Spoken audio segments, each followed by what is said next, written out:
정종섭 의원, 내각제 부역하면 뒤탈이 있을 거요. 윌리엄 리.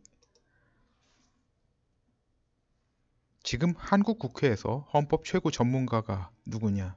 정종섭 의원입니다. 이 양반 내각제 총리 한번 하고 싶은 꿈 있는 걸로 압니다. 그런데 사실 이분이 헌법학자로서는 좀 미달이에요. 서울법대 졸업해서 사법시험 패스했다는 것이 메리트인데 사실 이 부분은 학자적 성과와 전혀 무관한 메리트입니다.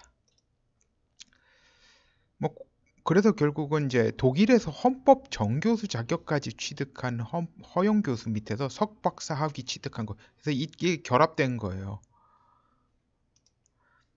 참고로 독일에서 정교수 자격 얻기 힘듭니다. 송두율이 하버마스 백으로 그 자격 얻으려 애썼지만 결국 얻지 못했습니다.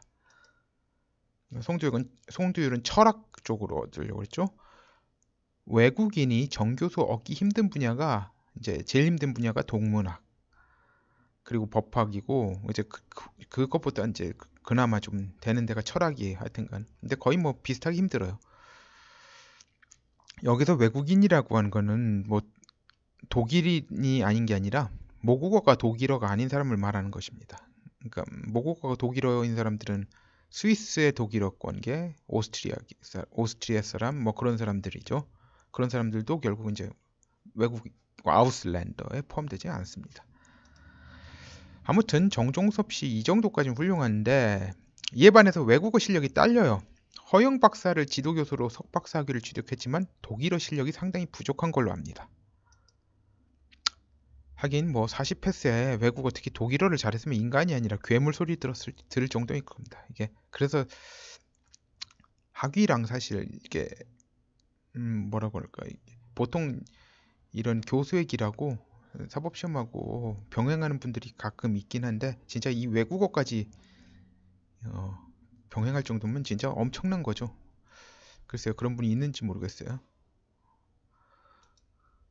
서울법대 출신 중에서도 독일 법대 정교수 된 분이 없는 걸로 알고 있습니다. 그래서 비록 경희대 법대 출신이지만 허영 박사 앞에선 다들 한 수 접어주죠. 네, 허영 박사는 경희대 법대 출신입니다. 박사학위를 독일에서 취득하고 거기서 정교수 자격을 취득한 겁니다. 그래서 그런 허영 박사 밑에서 석 박사를 했고 하니까 콧대 센 서울법대도 교수로 받아줄 수밖에 없었죠. 원래 이제 건국대 법대 헌법학 교수였다가 서울대 법대 헌법학 교수로 임용됐습니다. 참고로 정종섭 씨 이분 석사는 경희대에서 했어요. 박사는 연세대에서 했습니다. 허영 박사가 재직하는 학교를 갖다 따라다니는 거예요. 그러니까 석사 지도교수도 허영 박사 지도교수도 허영 박사였습니다. 아무튼 지금 국회 내에서 내각제 총대 매는데 제일 적합한 사람이 정종섭 의원이에요. 본인이 뭐 그리고 자신이 아까 말한 대로 자신 내각제 총리 자리에 욕심도 있고요. 뭐 그 정도 욕심이 있으니까 안전행정부 장관하고 보통 뭐 진짜 예전에 이수성 씨 같은 분은 자기 총리 아니면 안 한다고 그래가지고 결국 총리했죠 그분. 그건 총장이었나? 하여튼간 그분 서울법대 총장 시절이군요. 아니 서울대학교 총장 시절이군요. 하여튼간 근데 이제 보통 이제 장관직 서울법대 교수하다가 장관직으로 가는 케이스가 많지 않습니다. 근데 이제 그것도 자기 전공하고 좀 별개인 안전행정부 장관으로 갔으니까 좀 많이들 의아했어요. 그 당시에 뭐 이분이 정부 부처로 간다고 하면 법제처장 그리고 다른 곳에 간다면 헌법재판소 재판관 그게 딱 맞는 자리거든요. 그런데 그런 자리가 아니라 안전행정부 장관으로 갔어요. 그리고 나서 국회의원 출마한 거예요. 서울법대 그러니까 장관은 끝나고 서울법대 교수직으로 복직 안 하고 국회의원 출마했습니다. 뭔가 야심이 있는 것이 보이죠? 네.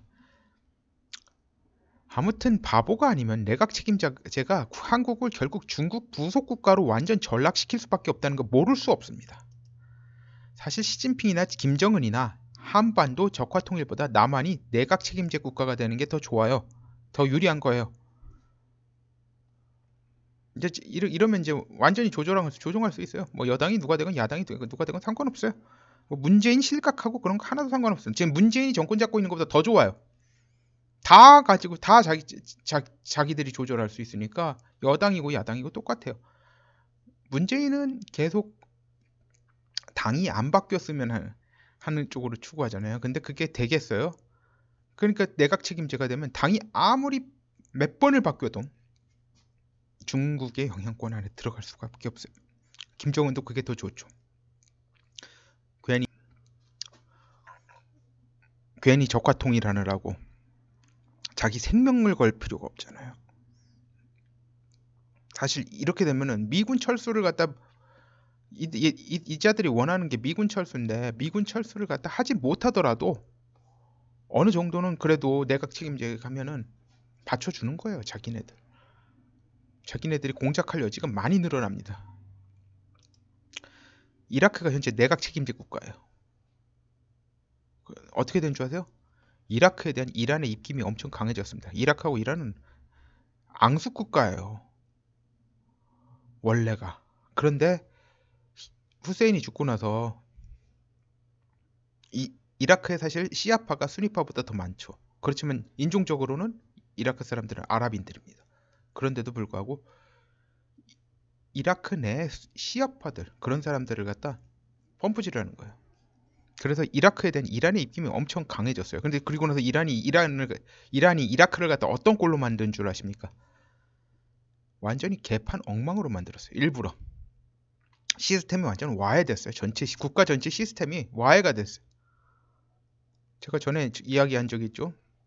이라크가 어느 정도로 엉망이냐. 집에 도둑 들어왔다고 경찰서에 전화를 하니까 경찰이 출동하기는커녕 경찰서에 오셔서 조서를 꾸며주십시오. 그런데 저희가 현재 조서를 꾸밀 종이와 필기도구가 없으니까 그것도 가져오세요. 거의 지금 상황이 그래요. 이거 이라크 출신 사람한테 직접 들은 이야기입니다.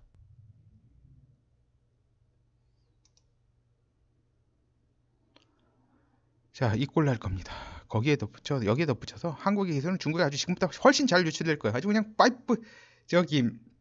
파이프라인 뭐 넣은 것 같이 될 거예요. 아주 편안히 유출될 겁니다. 뭐 유출 경로가 많아 이제. 아무튼 지켜보겠습니다. 그리고 이걸 읽은 많은 분들도 지켜보세요. 네, 감사합니다.